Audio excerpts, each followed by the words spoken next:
Eu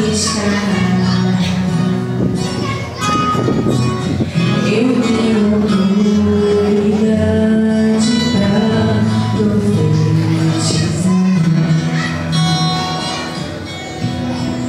que a minha casa seja sempre um lugar de comunhão, onde os profetas do Senhor sejam bem-vindos. Que haja provisão na minha mesa e saúde entre os meus, e que a minha casa também seja a casa de Deus.